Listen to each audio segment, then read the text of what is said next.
नमस्कार दोस्तों, मेरा नाम है प्रदीप चौहान। बात समझनी है तो पूरी सुननी होगी। दोस्तों, एक गोदी मीडिया में जो वीडियो चला है वो मैं आपको वीडियो दिखाता हूँ। ये वीडियो देखिए। ये वीडियो न्यूज़ 24 में चला है, जिसमें कहा जा रहा है कि बिहार में एक मंत्री जी को भीड़ ने दौड़ा दौड़ा कर भगाया, धोती पकड़कर दौड़ने पर मजबूर हुए।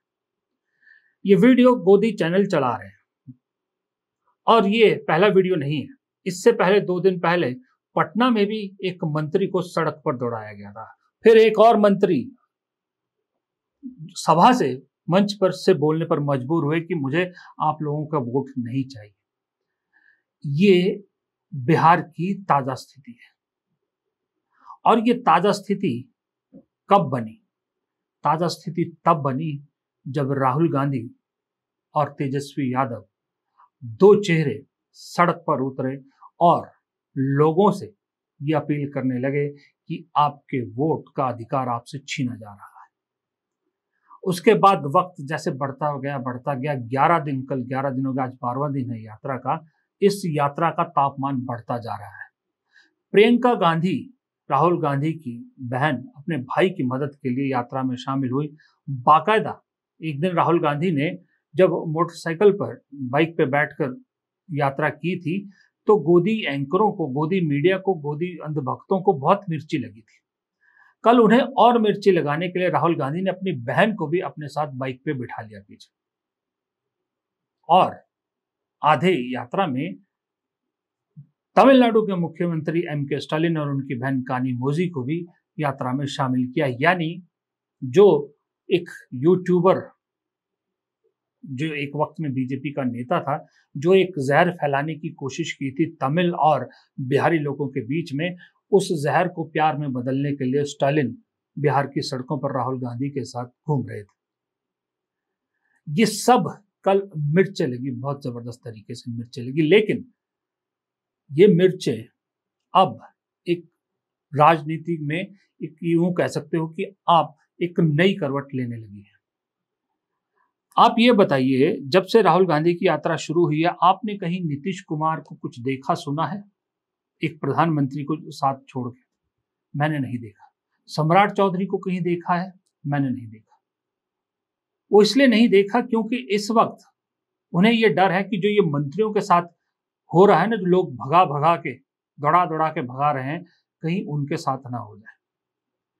क्योंकि राहुल गांधी की अगुवाई में आरजेडी और कांग्रेस ने जेडीयू और बीजेपी से कहीं ज्यादा लंबी लकीर खींच दी है। राजनीति इस वक्त, बिहार की राजनीति बिल्कुल पलट चुकी है। इस यात्रा से पहले 11 दिन पहले जो लड़ाई बराबरी की लग रही थी, 11 दिन में लड़ाई एक तरफा होती दिख रही है।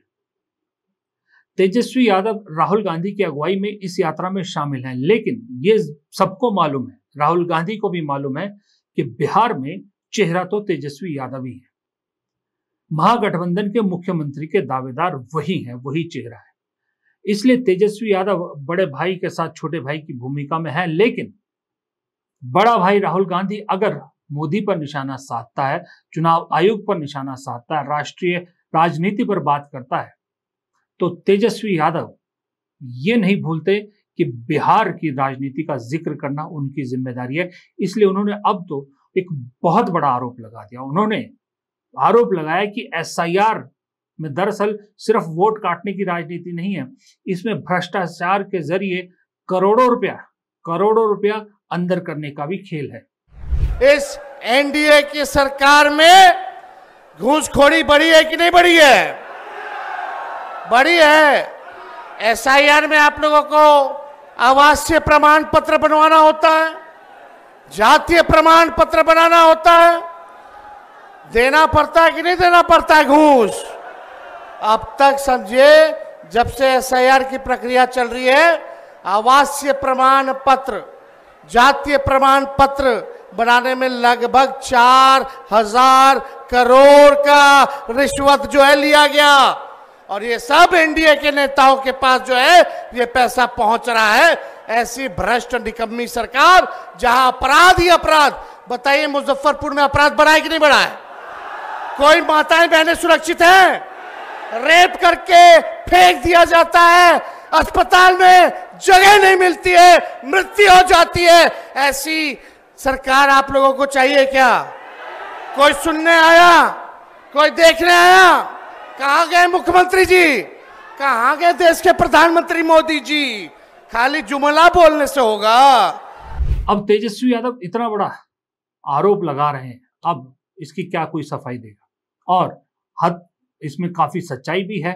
भ्रष्टाचार तो हुआ है, क्योंकि बिहार के लोग खुद अलग अलग चैनलों को, अलग अलग रिपोर्टरों को बता रहे हैं कि कैसे उनसे पैसे मांगे जा रहे हैं, कैसे डॉक्यूमेंट बनाने के लिए उनसे जितना लगना चाहिए उससे कहीं ज्यादा पैसे मांगे जा रहे हैं। बहुत से लोग कह रहे हैं कि हमारा, कोई कह रहा 1500 रुपया खर्च हो गया, कोई कह रहा 2000 रुपया खर्च हो गया, कोई 5000 रुपया खर्च हो गया कह रहा है।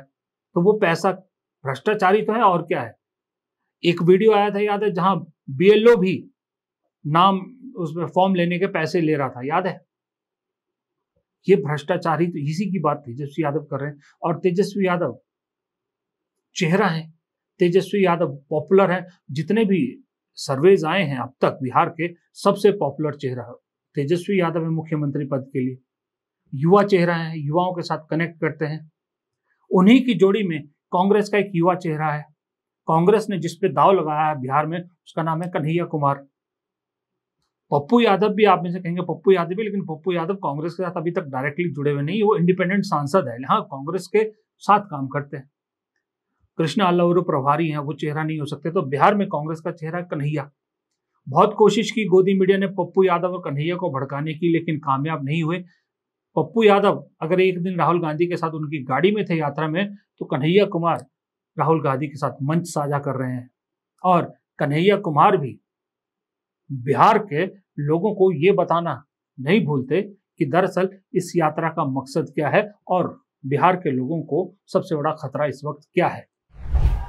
एक बात याद रखिएगा कि जो सरकार वोट चोरी से बनेगी, वो सरकार गरीबी दूर नहीं करेगी। इसीलिए वोट चोरी के खिलाफ लड़ना मतलब गरीबों के हक और अधिकार के लिए लड़ना।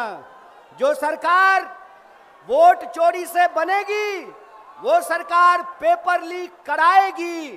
चोरी से बनी हुई सरकार बिहार के नौजवानों का, देश के नौजवानों का भविष्य चुराएगी। इसीलिए इन चोरों को गद्दी से उतारना है। उतारना है कि नहीं उतारना है?